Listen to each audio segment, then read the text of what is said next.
Que dit la Bible à propos du cosmos? Eh bien, c'est ce que nous allons essayer de voir ensemble. Alors, nous allons voir en fait deux livres. Voilà. Un livre, c'est la Bible, c'est de l'écriture avec des lettres et des pages et des chapitres, etc. La Bible, la parole de Dieu, inspirée par Dieu. Tous les écrivains ont été inspirés par le Créateur. Et puis l'autre livre, c'est le cosmos lui-même, donc dans lequel nous pouvons lire, pas très bien aujourd'hui, mais autrefois les gens lisaient mieux qu'aujourd'hui. Voilà. Donc nous allons voir s'il y a des contradictions entre les deux livres.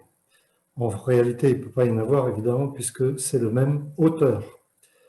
Voilà. Alors, soyons humbles, car Dieu est le seul qui sait tout. Donc nous sommes parfois un peu orgueilleux, on croit tout savoir, nous les humains, on se croit intelligent, etc. C'est vrai que, bon, il faut avouer que Dieu nous a donné une certaine intelligence, heureusement, pour comprendre notre environnement, mais quand on étudie ces choses, eh bien, soyons modestes. Alors, avant de parler de l'astronomie, je voudrais d'abord faire une petite mise au point, c'est parler de la différence entre l'astronomie et l'astrologie. Ce sont deux choses très différentes.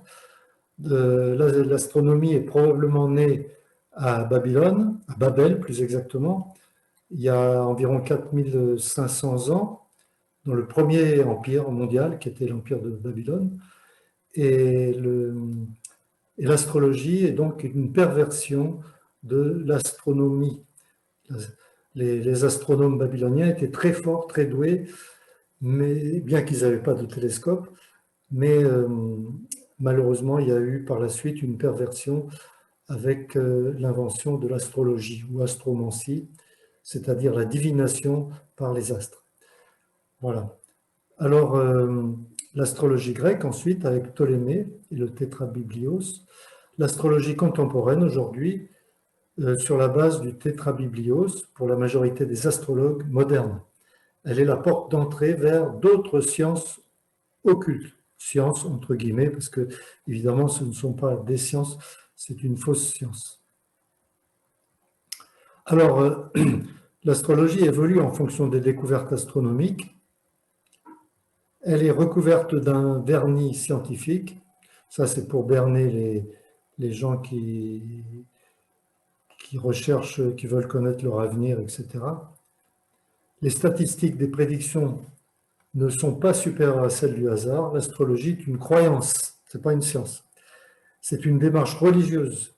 Elle s'inscrit dans ce désir des humains de se relier au ciel pour connaître leur avenir. Donc,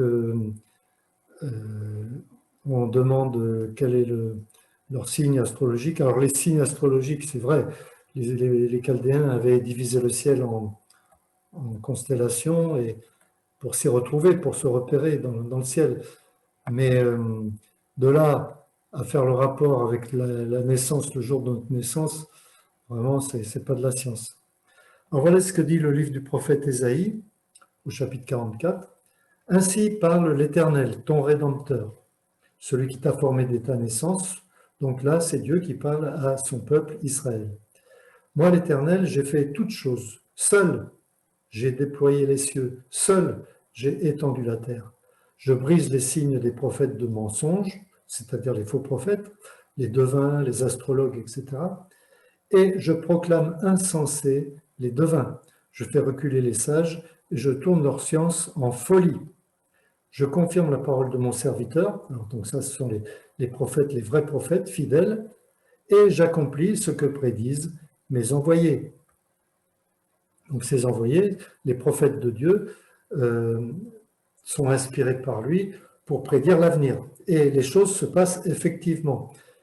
Quel est le taux de réussite des prophéties bibliques? Eh bien, figurez-vous que c'est tout simplement 100%. 100% de toutes les prophéties bibliques s'accomplissent littéralement. Là, beaucoup sont déjà accomplis dans le passé. Beaucoup de prophéties s'accomplissent aujourd'hui même sous nos yeux et celles qui vont venir donc vont s'accomplir aussi. Voici ce que Dieu dit dans le livre du Deutéronome, chapitre 18, verset 10. « Qu'on ne trouve chez toi personne qui fasse passer son fils ou sa fille par le feu. » C'est-à-dire les sacrifices humains. Personne qui exerce le métier de devin, ceux qui devinent l'avenir. Astrologue, ceux qui utilisent les signes astrologiques pour prédire l'avenir. D'augure, de magicien, d'enchanteur, c'est-à-dire des sorciers. Personne qui consulte ceux qui évoquent les esprits, donc les spirites, et qui disent la bonne aventure. Personne qui interroge les morts, car quiconque fait ces choses est en abomination à l'Éternel, et c'est à cause de ces abominations que l'Éternel, ton Dieu, va chasser ces nations devant toi. Tu seras entièrement à l'Éternel, ton Dieu. Donc si quelqu'un qui m'écoute actuellement veut se donner au Seigneur tout entier, eh bien, faites-le. Mais avant, il faut absolument rompre entièrement avec vos péchés passés, et en particulier avec les péchés occultes et les péchés d'idolâtrie. Et voilà, puisque aujourd'hui nous parlons de l'astrologie, eh bien aussi, si vous avez fréquenté des astrologues, si vous êtes fait tirer votre ascendant, etc., eh bien, repentez-vous, confessez-le à Dieu, et de préférence devant témoins. Et donnez-vous à l'Éternel, à Dieu, tout entier, pas à moitié, c'est pas la peine. Tu seras entièrement à l'Éternel ton Dieu, car ces nations, pour Israël, c'était les Cananéens qui pratiquaient beaucoup la sorcellerie, l'idolâtrie, le spiritisme et l'astrologie, et les sacrifices d'enfants aussi. Ces nations que tu chasseras écoutent les astrologues et les devins. Mais à toi, l'Éternel, ton Dieu, ne le permet pas. Voilà, donc, un grand fondateur de l'astrologie moderne, c'est Nicolas Copernic, un Polonais, et qui a fait des calculs et qui a dit que, en fait, contrairement à la croyance de Ptolémée, le grec, contrairement à cette croyance-là, ce que croyait aussi l'Église catholique à l'époque, eh bien, ce n'est pas le Soleil qui tourne autour de la Terre, mais la Terre qui tourne autour du Soleil. Et ensuite, quelques temps plus tard, Galiléo, un Italien, a construit une lunette et a vérifié ce que Copernic a dit, et il a constaté qu'effectivement, c'est la Terre qui tourne autour du Soleil. Alors, il est passé au tribunal, et il a été condamné à mort. Mais, comme il ne voulait pas mourir, il a donc dit il a dit ce qui était politiquement correct, et donc ça lui a épargné la mise à mort. Mais il savait très bien que c'était vrai, puisqu'il l'avait vu, que c'est la Terre qui tourne autour du Soleil. Alors voilà, qui c'est qui a raison? Ben c'est la majorité, voilà, je lui mets un 0, moi aussi. Notre notation est donc juste. Voilà. Je signale aussi que ce tribunal, c'était l'Inquisition, donc c'est le clergé catholique qui a condamné à mort Galilée. Pendant longtemps, on a cru aussi que l'univers n'a pas eu de commencement. Mais la Bible répond quoi? Genèse chapitre 1 et verset 1. Au commencement, Dieu créa les cieux et la terre. Alors Dieu, Elohim, c'est le mot hébreu pour Dieu, au pluriel. Créa, c'est le verbe, bara en hébreu, mais le verbe est au singulier. Donc vous voyez que déjà, dans le premier verset, nous voyons que dans l'unité de Dieu, il y a une pluralité.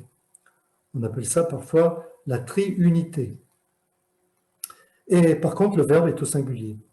Alors, Dieu au commencement, il y a un commencement. Le commencement de quoi? Le commencement de l'histoire, de notre histoire, le commencement de l'univers, le commencement du temps. Donc, avant le commencement, il n'y a pas de temps, il n'y a pas de création, il n'y a pas d'univers. Alors, il créa, donc le verbe créer, ça veut dire faire quelque chose à partir de rien. Donc, il y a du néant, et à partir du néant, il y a des choses qui sont créées. Les cieux, donc l'espace, et la Terre, donc la planète Terre, la matière. Alors, donc, création simultanée par Dieu de l'espace, de la matière et du temps. Donc, ces trois créations ont lieu en même temps. simultanément sur la parole de Dieu. Il n'y a pas d'explosion, la Bible ne parle pas de Big Bang. Voilà, donc le Big Bang, eh bien, c'est une invention humaine qui est assez récente, hein, tout au plus quelques 10 ou 20 ans. Et l'homme qui a inventé cette expression, Big Bang, en fait, n'y croyait pas lui-même. Il était athée, enfin, il me semble qu'il était athée ou agnostique à la rigueur. Une société qui accepte l'idée que l'origine du cosmos pourrait être expliquée par une explosion en dit long sur la société elle-même, plus que sur l'univers, évidemment.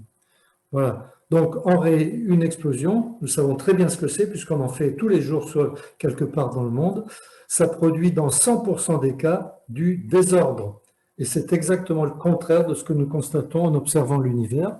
La création est hyper ordonnée et hyper sophistiquée, avec des réglages hyper précis. Et si ces réglages sont légèrement déréglés, ça provoque des catastrophes et voire même la fin du monde.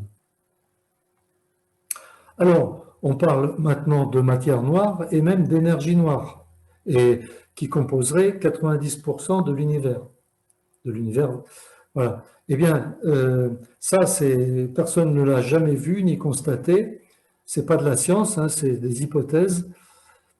Alors, elle a été imaginée pour remplir les vides entre les galaxies, dans le but de justifier le Big Bang. La probabilité pour que l'univers soit né par hasard est à peu près égale à la chance pour un archer, donc quelqu'un qui tire une flèche, d'atteindre avec sa flèche un carré d'1 centimètre de côté, un petit carré d'1 centimètre de côté, situé à 15 milliards d'années-lumière. Donc, je ne sais pas si vous vous rendez compte, les années-lumière ne sont pas des unités de temps, mais ce sont des unités de distance. C'est ce que nous allons voir par la suite. Donc, celui qui a dit ça, ce n'est pas un croyant de la Bible. C'est un scientifique, astrophysicien, qui a dit ça. Alors, les magazines scientifiques francophones sont tous évolutionnistes. Milliards d'années, l'univers s'est fait tout seul lui-même. Voilà. Et puis, l'homme est le produit fini, le produit actuel de l'évolution. Donc, voilà par un exemple. L'avant Big Bang, que s'est-il passé avant le Big Bang? Ça, c'est le grand point d'interrogation. Première description du monde avant sa création. Vous voyez, alors, on va loin. L'orgueil de l'homme est vraiment flagrant. Et voici ce que dit la Bible. Se vantant d'être sages, les hommes donc, ils sont devenus fous. Eh oui. Alors, voici un autre magazine. Et ce scientifique, qui est mort il y a quelques années, la théorie du tout. Si nous découvrons une théorie complète, nous connaîtrons la pensée de Dieu. Voilà ce qu'il a dit. Cet homme est mort dans l'incrédulité totale. Malheureusement pour lui, évidemment. Et voilà une autre citation. Le temps, c'est le héros, avec beaucoup de temps, en l'occurrence, pour l'univers, environ 14 milliards d'années. Ça change souvent, hein, mais ça peut être 13, 13 et demi, 14. L'impossible devient possible. Le possible devient probable. Le probable devient certain. Il suffit d'attendre. Le temps lui-même fait des miracles. Ce n'est pas un chrétien qui a dit ça, c'est un incrédule. Alors, voici ce que dit la Bible, Genèse 1. Apparition, donc on a vu tout à l'heure, sur la création, apparition de la lumière primordiale pour marquer les jours et les nuits avant la création du soleil, le 4e jour. La terre tourne sur elle-même. Or voilà, un homme qui dit à l'autre, « Moi je suis astronaute, j'ai visité le ciel et je n'ai pas trouvé Dieu. Donc, conclusion, il n'existe pas. » Un autre, un chirurgien, « Moi, je crois que les pensées n'existent pas. Ça fait 20 ans que j'opère des cerveaux, j'en ai jamais vu une seule. » Voilà, donc c'est une blague, mais qui en dit long.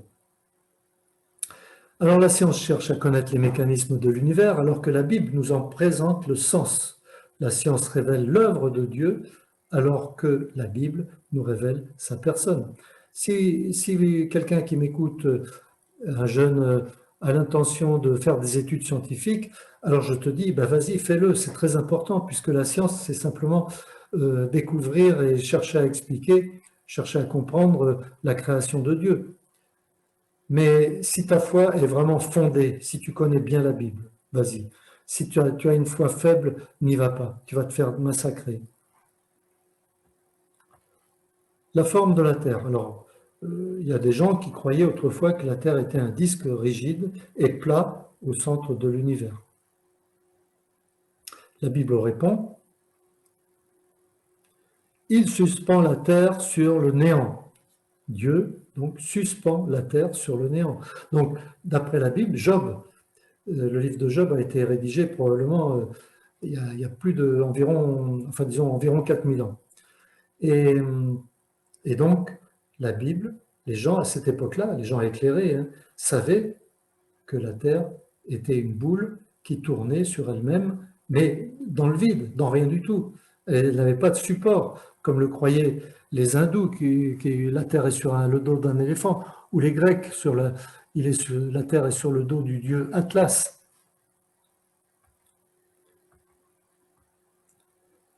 C'est lui qui est assis au-dessus du globe, en hébreu shug, de la terre, Ésaïe 40. Jouant, en parlant de Jésus, jouant sur le globe de sa terre, Proverbe 8. Donc vous voyez, un globe. Et ici, nous avons des photos de satellites où nous voyons à gauche la Sicile avec la Calabre, et à droite, nous voyons l'Égypte avec le delta du Nil, et à droite, nous voyons la péninsule du Sinaï et le pays d'Israël. Nous voyons aussi l'île de Chypre, là-haut, la Turquie et la Grèce. Alors, la croyance en la terre plate, évidemment, ne vient pas de la Bible. En ce jour-là, c'est Jésus qui parle. Si quelqu'un est sur le toit de la terrasse de sa maison, qu'il n'en descende pas pour prendre les affaires qu'il aura laissées en bas. Cette nuit-là, je vous l'ai dit, 2 personnes seront couchées dans un même lit, l'une sera prise, l'autre emmenée, l'autre laissée. Alors, le Seigneur parle d'un événement où il y aura un tri sur la terre et certains vont être enlevés et d'autres vont être laissés. Et ce moment va se passer un jour précis, mais à un moment précis, à un instant précis. Et à cet instant-là, vous voyez, il fera jour d'un côté de la terre et il fera nuit de l'autre côté de la terre.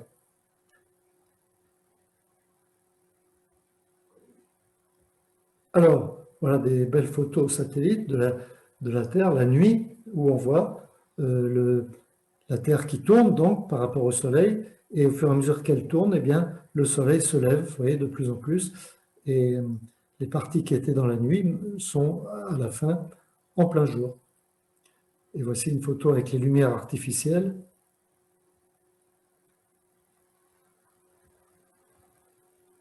La Bible est un livre ni démodé, ni dépassé, mais en avance sur son temps. Et oui, par exemple, bon, ben, la rotondité de la Terre, mais il y a beaucoup d'autres exemples où les choses ont été écrites des millénaires avant même que l'homme les découvre. Alors la Terre, c'est une planète tout à fait exceptionnelle et unique dans l'univers. Elle est juste à la bonne distance du Soleil pour que la vie puisse s'y développer harmonieusement. La bonne vitesse de rotation, la durée d'une année pour faire le tour du Soleil, l'inclinaison de l'axe pour faire des saisons, la quantité d'ozone pour protéger contre les mauvais rayons, la masse, la bonne taille, la bonne dimension, le champ magnétique et la composition de l'atmosphère. Alors, comme elle tourne et que nous avons l'impression de ne pas tourner, quand on regarde la nature, on se dit, bah tiens, ça ne bouge pas, on ne bouge pas. Et c'est une impression parce qu'en fait, l'atmosphère tourne en même temps que la Terre. Donc, on ne s'en aperçoit pas. Et heureusement d'ailleurs, sinon la vie ne serait pas possible. Alors, un réglage extrêmement précis. La Terre se déplace juste à la bonne vitesse pour nous garder à environ 150 millions de kilomètres du Soleil. Nous mettons 365 jours, 5 heures, 48 minutes et 45 secondes pour en faire le tour. Vous voyez, ça c'est de la précision. C'est le temps que la Terre met pour faire le tour complet autour du Soleil. Si on allait plus lentement, on s'en approcherait et on brûlerait. Mais si on allait plus vite, on s'en éloignerait, on gèlerait. Nous avons la bonne température, nous avons de l'air à respirer et de l'eau liquide à boire. Et puis pour le reste. Comme le hasard fait bien les choses. Alors ça, le hasard entre guillemets, évidemment. Le grand luminaire, ce que la Bible appelle le grand luminaire, c'est tout simplement le Soleil. Le diamètre du Soleil diminue sans cesse, au rythme de 1,50 m par heure. Il est constant depuis sa formation. Les évolutionnistes lui donnent l'âge de 4,5 milliards d'années. Il aurait donc, selon ses calculs, si on fait marche arrière dans le temps, il aurait donc été en contact avec la Terre il y a 20 millions d'années, ce qui est complètement impossible, une aberration totale. Le petit luminaire, la Lune. Alors voilà une très belle éclipse. On voit la Lune qui cache le Soleil. Et ce qui est étonnant d'ailleurs, c'est que la Lune a la même dimension que le Soleil, alors qu'elle est beaucoup plus petite, mais elle est tout près, voilà, tout près de nous par rapport au Soleil. Et là, nous voyons les détails de la surface lunaire avec les cratères, vous voyez tous les cratères. Ça, n'importe qui peut l'observer avec un petit télescope ou même parfois avec des jumelles. Il y a même des cratères qui contiennent des petits cratères. Voilà. Alors, il a fait la Lune pour marquer les temps. Et oui, en hébreu, les mois, le mot pour moi, c'est le mot lune. C'est-à-dire que, par exemple, je dis, je vais faire un voyage dans 3 mois. On dit, je vais faire un voyage dans 3 lunes. Donc, ce sont des mois lunaires. Et ils avaient donc, au début, en tout cas, un calendrier lunaire. Après, ils ont changé de calendrier quand ils ont été à Babylone. Voilà, donc là, on voit le cycle lunaire, nouvelle lune, pleine lune, etc. Alors, la Lune s'éloigne de la Terre d'environ 4 cm par an. C'est pas beaucoup, hein? Mais regardez, si nous remontons le temps, la Lune devait toucher la Terre il y a 1,37 milliard d'années. Or, les évolutionnistes croient qu'elle a 4,5 milliards d'années. Ouais, ça encore, c'est un âge qui est complètement farfelu, qui tient pas debout. Donc, qui est absolument impossible. Alors là, le croquis à gauche, on voit la Lune qui soulève les océans, les mers, par son attraction. Alors les planètes, on en compte 9, ou 8 ou 9, ça dépend des fois. Alors là, ces photos ne sont pas du tout à l'échelle. Donc Neptune, Jupiter, la plus grosse, Saturne, qu'on considère comme la plus belle, Mars, Uranus, Vénus, Mercure, la plus proche du Soleil. Alors voilà à l'échelle. Alors vous voyez, Jupiter vraiment énorme, Saturne aussi, après Uranus, Neptune, et la Terre, où elle est là en bas, à gauche. Voilà. Donc vous voyez, la Terre, elle est minuscule en comparaison de Jupiter. Alors si vous avez un petit télescope, vous pouvez observer Jupiter, Saturne, enfin toutes ces planètes, vous pouvez les observer assez facilement. Il faut juste savoir où elles sont. Alors, échelle des distances dans l'espace, si le Soleil était une orange, donc on va comparer le Soleil à une orange. La Terre serait une tête d'épingle tournant à 15 mètres de l'orange. 15 mètres, vous voyez ce que ça fait. Jupiter serait une cerise tournant à 77 mètres. Et Pluton serait un grain de sable tournant à 580 mètres. Donc Pluton, c'est la planète la plus éloignée. Et Proxima, donc Proxima, c'est l'étoile la plus proche de nous, donc l'étoile la plus proche de la Terre serait une autre orange située à 4000 km, si le Soleil était une orange. Voilà. Donc c'est pour donner une idée des dimensions. Voilà, donc nous avons le Soleil à gauche, là, et les différentes planètes. Elles sont dans la bonne position par rapport au Soleil. L'échelle est assez bonne, mais c'est juste que comme elles tournent, elles ne sont pas toujours au même endroit.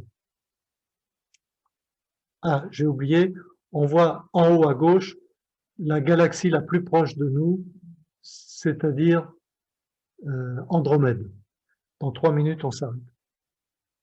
Alors voilà, à l'échelle, vous voyez la Terre, c'est un tout petit point noir en bas. Et puis, vous voyez les planètes, Jupiter, etc.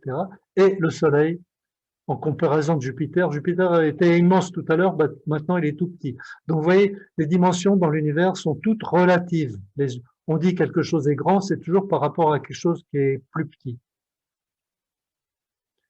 Et alors, le Soleil, par contre, c'est un petit nain en comparaison avec Canis Majoris.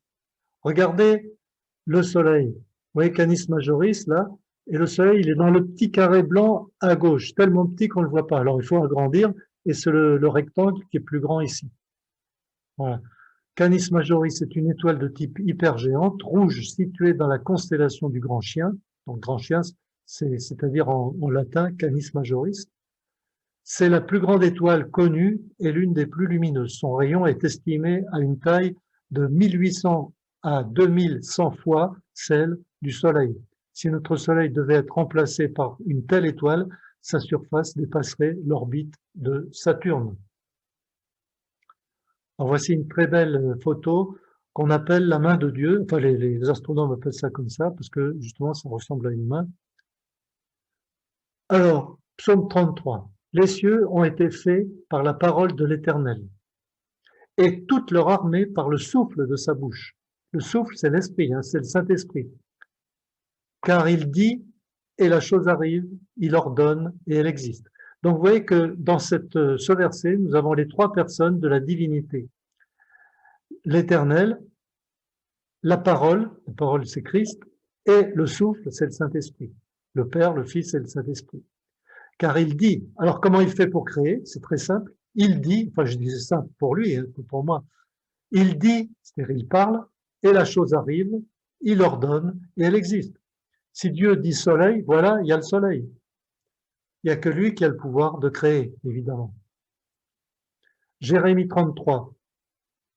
De même qu'on ne peut compter l'armée des cieux, ni mesurer le sable de la mer, de même je multiplierai la postérité de David, mon serviteur, et les Lévites qui font mon service. Donc, on ne pourra jamais, jamais, jamais compter les étoiles. C'est même pas la peine de se fatiguer. On n'y arrivera pas. On peut juste faire des estimations très vagues. L'homme ne peut pas compter les étoiles. Avant l'invention du télescope, les astronomes en avaient trouvé environ 3000 à l'œil nu. Aujourd'hui, nous savons qu'il y a un nombre incalculable et que nous ne pouvons faire que des estimations très vagues. Donc, psaume 147, Dieu seul peut compter les étoiles. Et sur cette image, nous avons des points blancs qu'on appelle étoiles vues à l'œil nu, mais quand on les regarde dans un télescope, on s'aperçoit qu'en fait, ce n'est pas des étoiles, ce sont des groupes d'étoiles énormes qu'on appelle des galaxies. Donc, estimation très vague, 10 puissance 25, c'est un chiffre énorme, colossal. Alors, pour vous donner une idée, l'ordinateur le plus rapide, alors aujourd'hui, je ne sais pas si ce chiffre est d'actualité, puisque la technologie avance, progresse très très vite. Bon, supposons l'ordinateur qui compte en une seconde, il compte jusqu'à 280 milliards. C'est beaucoup, hein? Eh bien, combien de temps il lui faudrait pour compter jusqu'à 10 puissance 25? Il lui faudrait 1132 ans. Voilà. Alors, ça nous dépasse un peu tout ça, mais c'est pour donner une idée de la grandeur de l'univers.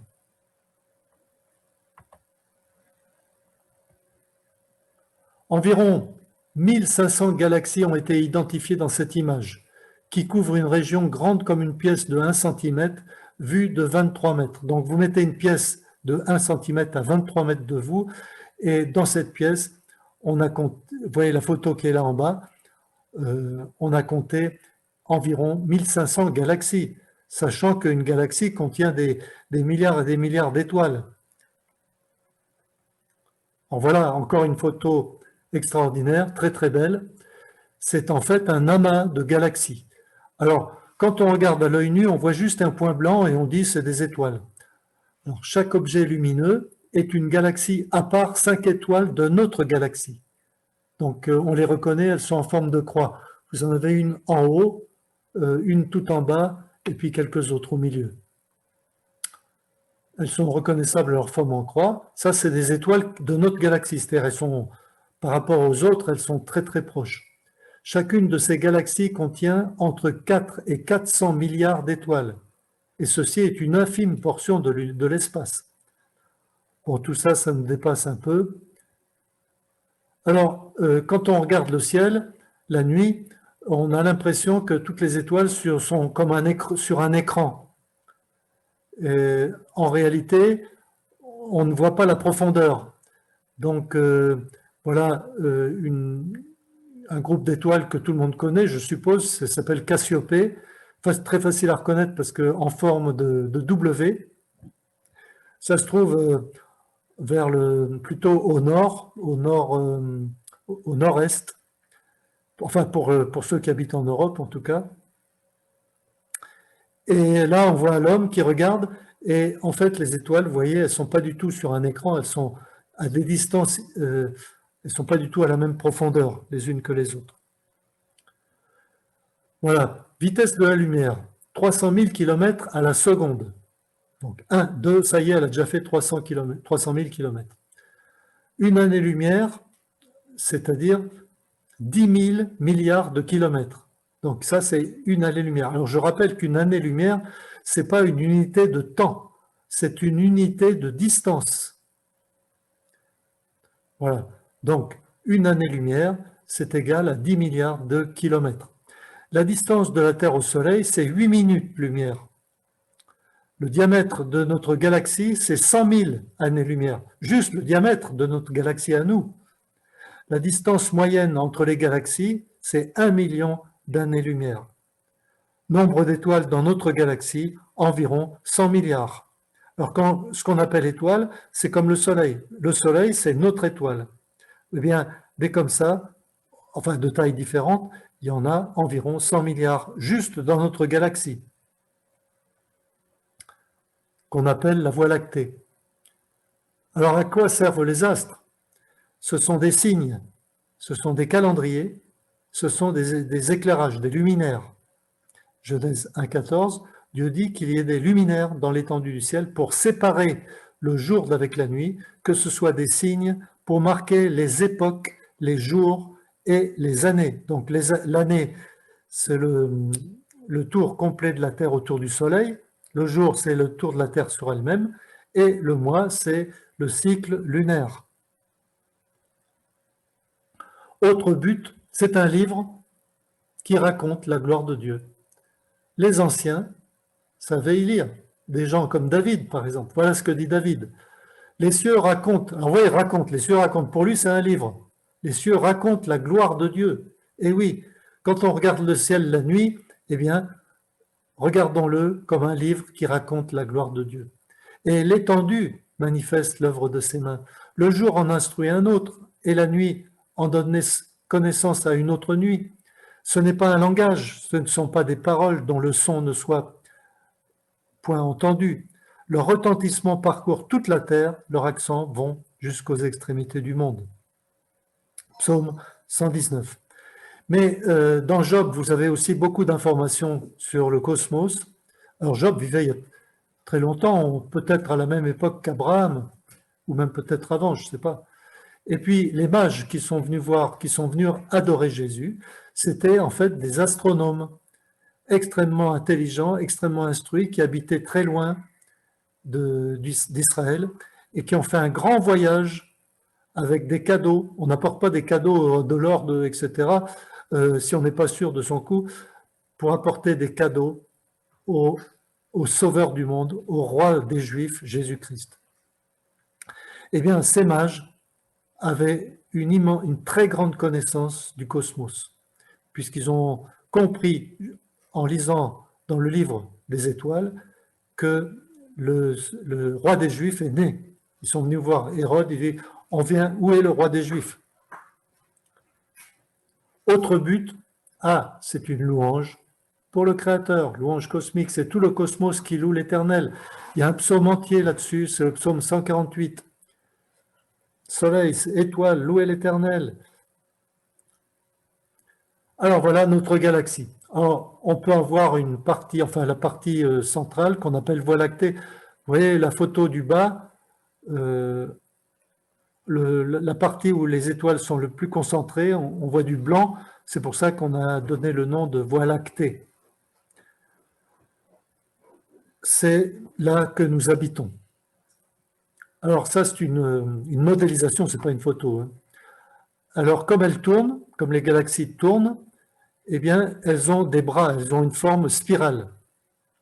Et le Soleil, notre système solaire est tout simplement dans un bras de la galaxie. Des milliards de galaxies, de toutes sortes, elles ont des formes différentes, mais elles sont très belles. Alors malheureusement, on ne les voit pas à l'œil nu, sauf peut-être Andromède, la plus proche, notre voisine. On la voit, mais on voit juste un point blanc. Pour voir plus de détails, il faut quand même un télescope.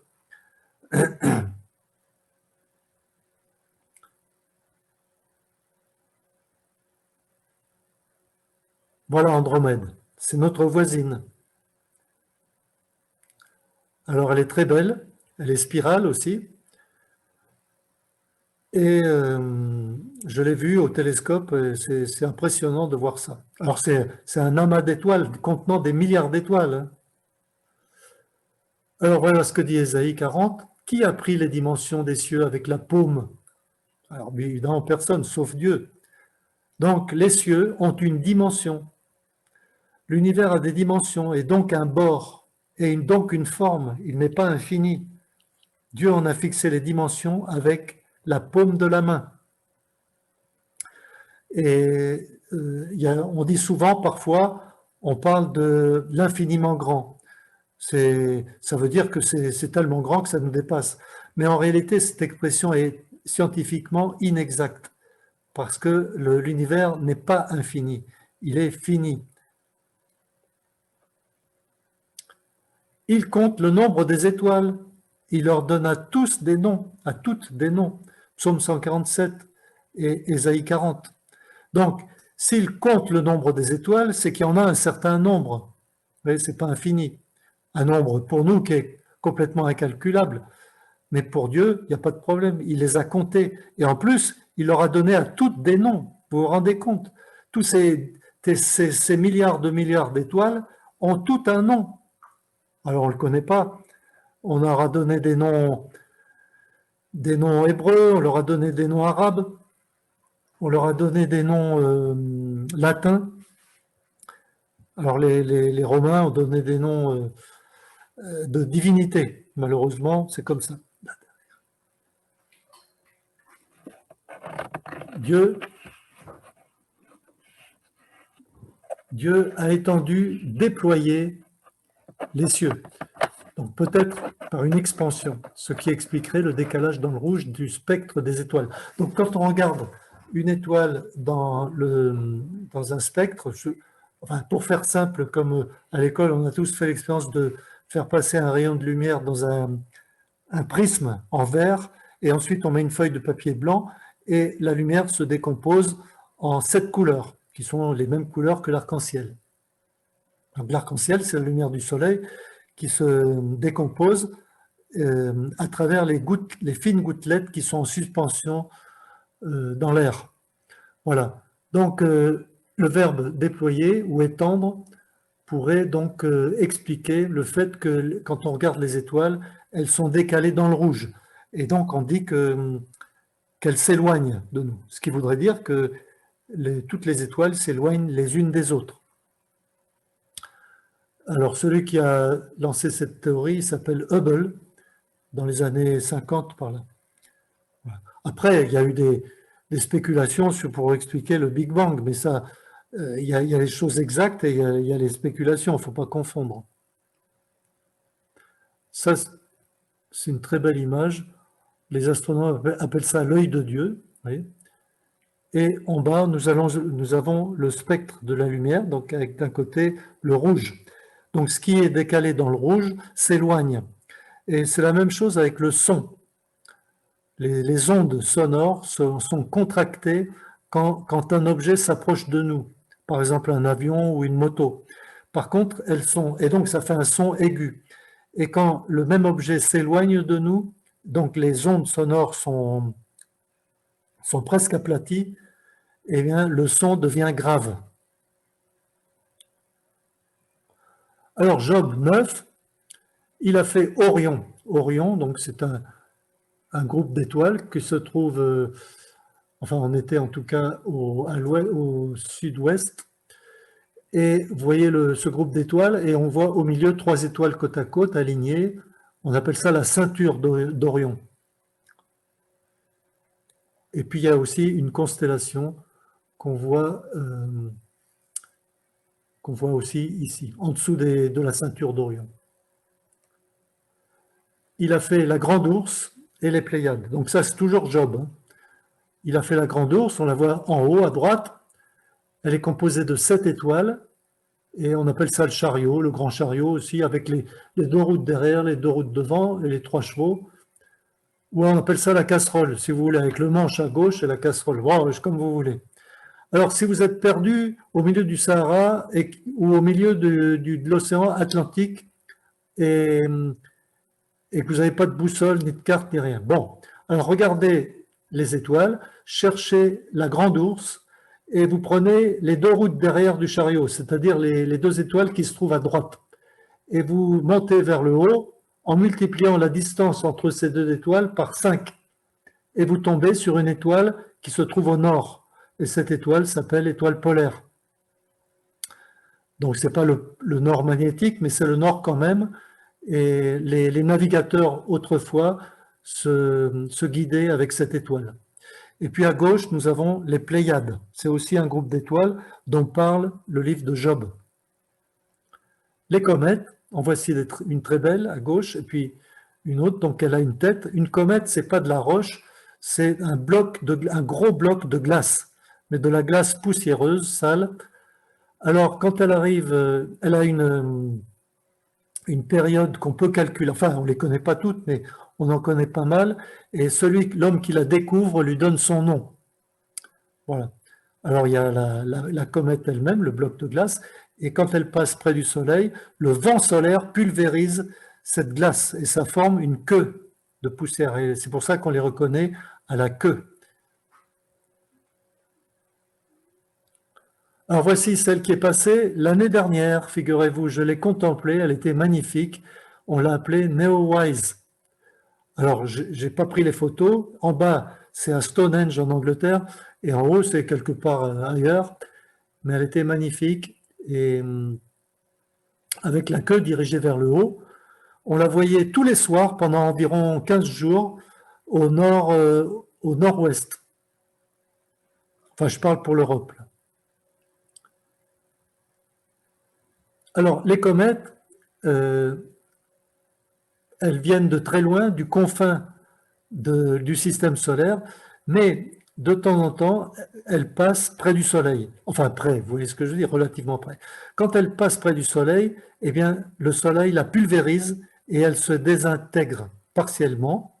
Mais donc, ça veut dire qu'à chaque passage, elle rétrécit.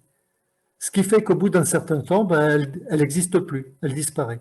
Ce qui est arrivé il y a 1 an ou 2 avec la comète Ison, qui était très belle, et tout le monde l'attendait. Les médias avaient dit, voilà, elle va passer on va la voir bientôt près du Soleil, tout ça. Et tout d'un coup, elle a disparu. Elle est morte, elle a cessé d'exister, elle a été entièrement pulvérisée. C'est un événement récent, hein, vous pouvez vérifier ça. Elle s'appelait Ison. Voilà. Donc, les comètes de courte période, les planètes ainsi que les astéroïdes, les blocs de rochers, ont en tant qu'éléments d'un même système leur orbite autour du Soleil. Tous ces éléments ont donc le même âge. Aucune comète de courte période ne peut avoir une existence de plus de 10 000 ans, parce qu'elle se désintègre. Conclusion logique, le système solaire a moins de 10 000 ans. Voilà. Et donc, ce que les gens du monde croit est exact, c'est-à-dire que le système solaire a 4 milliards et demi d'années, comment se fait-il qu'il y a encore des comètes? Il y a longtemps qu'il n'aurait pu y en avoir du tout. Alors ils ont trouvé un truc, ils ont imaginé une pouponnière de comètes qu'on appelle la ceinture de Oort, du nom du bonhomme qui a inventé ça. Et voilà. Donc ça, c'est imaginaire, hein, évidemment. Alors, selon la Genèse, l'univers a 6000 ans. Alors, comment on fait pour calculer 6000 ans? Alors, d'abord, il faut que nous comprenions que les jours, le mot yom en hébreu, veut dire un jour ordinaire, c'est-à-dire une rotation de la Terre sur elle-même, donc 24 heures. Et donc, si les jours ont 24 heures, Adam et Ève ont été créés le 6e jour. Or, on peut calculer, grâce aux généalogies, on peut savoir que de Adam à Jésus-Christ, il y a 4000 ans, et de Jésus-Christ à nous, il y a 2000 ans, ce qui nous fait un total de 6000, ce qui veut dire que là, l'univers a 6000 ans. Selon la théorie de l'évolution, il a 15 milliards. Alors ça change 14 milliards, 13 milliards, 15 milliards, bon. Âge de notre galaxie, 6000 ans. Selon la théorie de l'évolution, 8 milliards ou 7 milliards, ça dépend. Âge du Soleil et de la Terre, selon la Genèse, 6000 ans. Selon la théorie de l'évolution, 4 milliards et demi d'années. Donc vous voyez, c'est très différent. Très, très différent. Donc, personnellement, pour moi, ça ne pose aucun problème. Je crois que l'univers a 6000 ans. Jérémie 31. Ainsi parle l'Éternel qui a fait le soleil pour éclairer le jour, qui a destiné la lune et les étoiles à éclairer la nuit, qui soulève la mer et fait mugir ses flots, lui dont le nom est l'Éternel des armées. Si ces lois, les lois de l'univers, si ces lois viennent à cesser devant moi, dit l'Éternel, la race d'Israël aussi cessera pour toujours d'être une nation devant moi. Voilà, donc très important, les lois universelles établies par le Créateur. Donc, nous savons par les prophéties que Dieu ne va jamais rejeter Israël, ne va jamais anéantir Israël. Donc, les lois ne cesseront jamais, les lois universelles. Ainsi parle l'Éternel, si les cieux en haut peuvent être mesurés, si les fondements de la terre en bas peuvent être sondés, alors je rejetterai toute la race d'Israël à cause de tout ce qu'ils ont fait, dit l'Éternel. Donc, nous savons que Dieu ne rejettera jamais la race d'Israël. Donc, conclusion, il est impossible de mesurer les cieux. Et il est impossible d'arriver à la frontière de l'univers. Impossible. Le plus loin que l'homme a été, c'est juste de sortir avec une sonde du système solaire. Le système solaire, comme on l'a vu, il est tout petit dans la galaxie. Alors, si les fondements de la Terre en bas peuvent être sondés, eh bien, là encore, l'homme ne pourra jamais arriver au cœur de la Terre. Donc, on a creusé des trous très profonds, c'est vrai, mais c'est juste dans l'écorce. Les lois physiques établies par Dieu sont donc immuables. L'univers ne peut pas être mesuré par l'homme, qui ne peut donc pas en connaître les limites. La Terre non plus ne peut pas être sondée. L'univers entier ne peut pas contenir le Créateur. 1 Roi 8. C'est le roi Salomon, quand il a inauguré le temple, il a dit, mais les cieux et les cieux des cieux ne peuvent pas contenir l'Éternel. Alors combien moins cette maison que j'ai construite. Effectivement, les cieux, c'est-à-dire l'atmosphère, et les cieux des cieux, c'est-à-dire l'espace tout entier, le cosmos, ne peut pas contenir le Créateur. Par contre, il a fait un miracle extraordinaire, c'est que le Créateur lui-même est entré à l'intérieur de sa création en se faisant homme comme nous. Et cet homme, c'est Jésus-Christ. Vous avez peut-être entendu parler du projet SETI à l'écoute de l'univers afin de capter un signal venant de l'espace. Venant de l'espace, c'est-à-dire venant de créatures. Un signal contenant de l'information signifierait qu'il vient d'un être extraterrestre, intelligent. Alors voilà, donc là on a le plus grand radiotélescope du monde, il se trouve à l'intérieur d'un volcan à Porto Rico. Voilà. Et c'est une recherche évidemment inutile et qui coûte extrêmement cher. Voilà, donc un réseau de radiotélescopes, ce sont des oreilles qui cherchent à capter ça dure depuis plusieurs dizaines d'années. Hein. Et il y a des scientifiques à plein temps qui s'occupent de ça. Donc ça coûte extrêmement cher, tout ça payé avec les impôts évidemment du contribuable. Les Écritures n'abordent pas directement la question des extraterrestres. La Bible ne confirme ni ne dément explicitement l'existence d'une vie intelligente sur d'autres planètes. Quoique cette question ne soit pas traitée explicitement, la Bible enseigne implicitement que les seuls êtres que Dieu a créés, doués d'intelligence, sont les anges, les hommes et les animaux.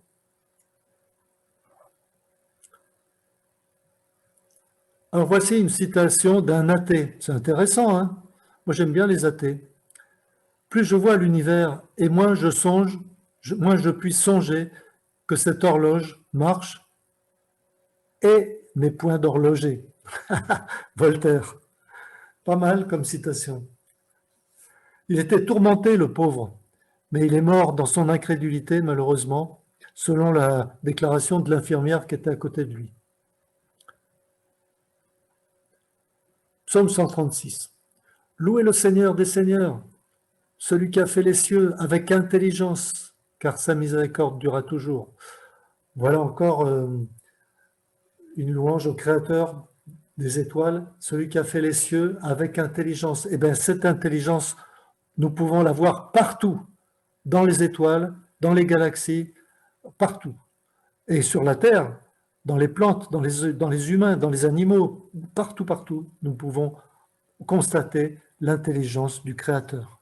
Et cette intelligence, évidemment, nous dépasse complètement. Alors, est-ce qu'il nous a laissé sans réponse, le Créateur? Ben, pas du tout. D'où venons-nous? Qui sommes-nous? Pourquoi sommes-nous ici? Eh bien, la réponse se trouve dans la parole de Dieu. C'est une blague d'Audercet, Alain Audercet. À qui faites-vous confiance? Aux théories humaines qui changent tout le temps? Ou à la parole de celui qui sait tout, le créateur de l'univers?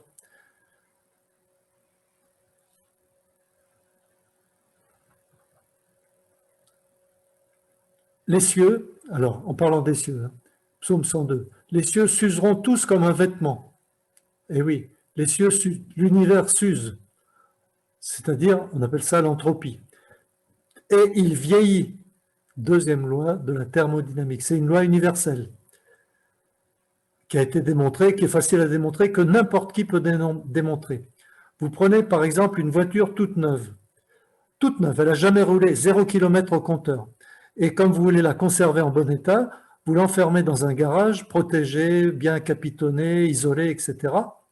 Et vous revenez 50 ans plus tard. Est-ce qu'elle sera toute neuve? Eh bien non, elle aura un aspect de vieux. Elle sera usée. Pourtant, elle n'a pas roulé du tout. Hein. Pourquoi? Eh bien parce que tout dans l'univers s'use. Tout. Y compris nous, y compris notre corps, y compris les planètes, les galaxies, tout. Les cieux s'évanouiront comme une fumée, la terre tombera en lambeaux. Ésaïe 51. C'est une conséquence de la rébellion d'Adam et Ève contre le Créateur. Alors, cette loi, quand est-ce qu'elle s'est mise en route? Ben, c'est clair, on peut le comprendre par déduction. C'est au moment où Adam et Ève, nos ancêtres, ont mangé le fruit défendu. Parce que c'est à cet instant-là qu'ils sont morts. Et les préludes de la mort, c'est le vieillissement, la vieillesse. Or, tout vieillit. Cette loi est universellement reconnue et observée. Elle révèle que l'énergie dans l'univers décroît en intensité, c'est-à-dire elle travaille de moins en moins. Cela s'appelle l'entropie. La conséquence de cette entropie est une augmentation du désordre dans l'univers. Vous prenez par exemple, vous faites le ménage dans votre chambre. Vous passez l'aspirateur, vous enlevez la poussière, vous nettoyez tout à fond, impeccable, tout. Et vous revenez une semaine après ou un mois après, eh bien, vous pouvez recommencer le ménage. Pourquoi? À cause de la deuxième loi de la thermodynamique. La théorie de l'évolution a pour la philosophie une idée contraire. L'univers irait en s'améliorant, de même que toutes les espèces animales, végétales et l'homme. L'homme s'améliore selon la théorie de l'évolution. Il faut vraiment en tenir une couche pour croire à ça. En s'organisant mieux, à commencer par les cellules primaires jusqu'à l'homme, le plus haut degré de l'évolution. Cette philosophie est totalement démentie par la deuxième loi de la thermodynamique. Alors, cette loi, on évite de l'enseigner aux enfants à l'école, évidemment, parce que ça fout par terre l'évolution, qui est la doctrine officielle. C'est un dogme. Et les dogmes, on n'a pas le droit de les discuter, de les remettre en question. Le dogme de l'évolution. Ésaïe 34.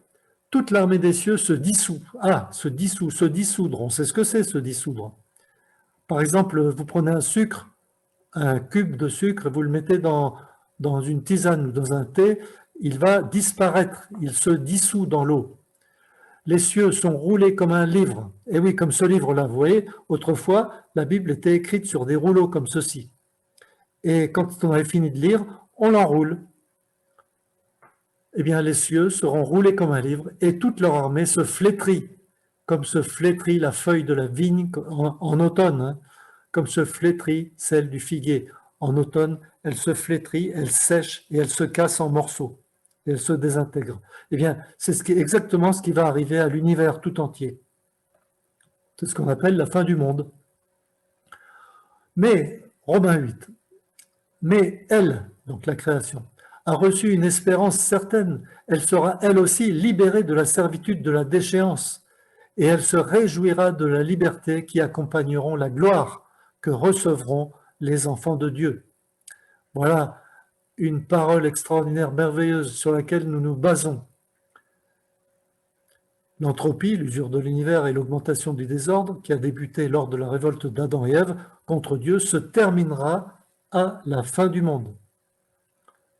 Le jour du Seigneur viendra, alors c'est l'apôtre Pierre qui dit ça, le jour du Seigneur viendra comme un voleur, en ce jour les cieux passeront avec fracas, les cieux, c'est-à-dire tout l'univers, les cieux passeront avec fracas, et les éléments embrasés, se dissoudront, vous voyez, se dissoudront. La terre avec les œuvres qu'elle renferme sera consumée. Donc, l'univers entier va se dissoudre dans un embrasement cosmique. Ça sera la fin du monde. Alors, ce n'est pas pour demain, mais ça va arriver quand même un certain jour. Mais, l'apôtre Pierre continue par une bonne nouvelle. Mais nous attendons, selon sa promesse, et ses promesses sont certaines, nous attendons quoi? De nouveaux cieux et une nouvelle terre où la justice habitera. Des nouveaux cieux, une nouvelle terre où la justice habitera. Et voilà ce que dit l'apôtre Jean. Mais ces choses ont été écrites. Donc ces choses, c'est-à-dire tout l'évangile, tout ce qu'il a écrit avant.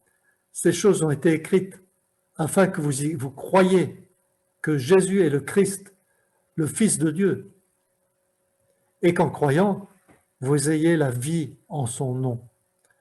Voilà. Si quelqu'un qui nous regarde ce soir ou ce matin, selon l'heure où vous êtes, si vous croyez que Jésus est le Christ, le Messie, le Fils de Dieu, et que vous croyez en son nom, eh bien, il vous donne la vie. Pas n'importe quelle vie, la vie éternelle. Mais d'abord, il nous demande quand même de nous repentir de nos péchés. Voilà. Eh bien, je vous exhorte tous, chers amis, à croire au Seigneur Jésus, le Messie, le Fils de Dieu, afin que vous receviez la vie éternelle. Amen.